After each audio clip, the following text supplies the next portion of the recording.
Je suis propriétaire d'un cheval senior et j'ai beaucoup entendu parler de la maladie de Cushing qui touche principalement les chevaux âgés. Je vous propose d'aller en discuter avec le champion olympique Nicolas Touzin pour qu'il nous parle davantage de cette maladie et de ce que ça implique.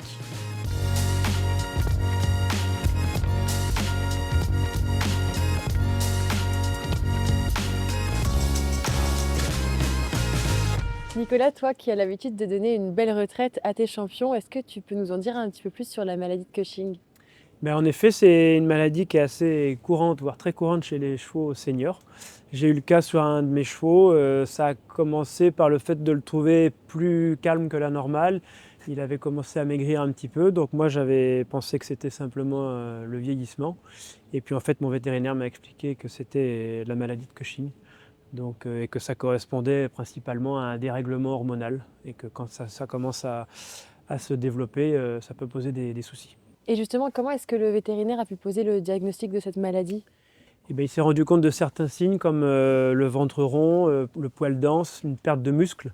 Du coup, on a enchaîné avec une prise de sang qui a confirmé la maladie et qui a permis de mettre en place un traitement, parce que si jamais on attend trop longtemps, il y a quand même des risques graves d'infection à répétition ou de fourbure.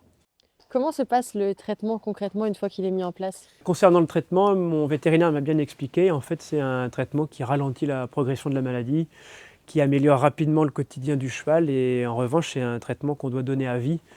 C'est assez simple à donner tous les jours, à vie, dans une ration ou dans une pomme. Enfin, les chevaux le prennent bien. Et tu as vu les résultats à partir de combien de temps à peu près de traitement? À partir d'une quinzaine de jours, on commence à voir une amélioration, notamment sur l'énergie du cheval, la qualité du poil. Les chevaux reprennent assez rapidement le dessus, voilà, à partir d'une quinzaine de jours. Et ensuite, quel est le suivi avec le vétérinaire? Mon vétérinaire m'a donné rendez-vous dans 2 mois pour faire un point sur l'évolution de la maladie. Donc ça passe par une prise de sang, et puis ensuite d'adapter le traitement en fonction des résultats, et puis certains conseils aussi au niveau de la maréchalerie, de l'entretien du cheval, la nourriture. Voilà, essayer de tout mettre en place pour que ça aille le mieux possible. Pourquoi est-ce qu'on doit donner le traitement à vie? En fait, c'est une maladie qui ne se guérit pas, donc on est contraint de donner le traitement à vie à son cheval.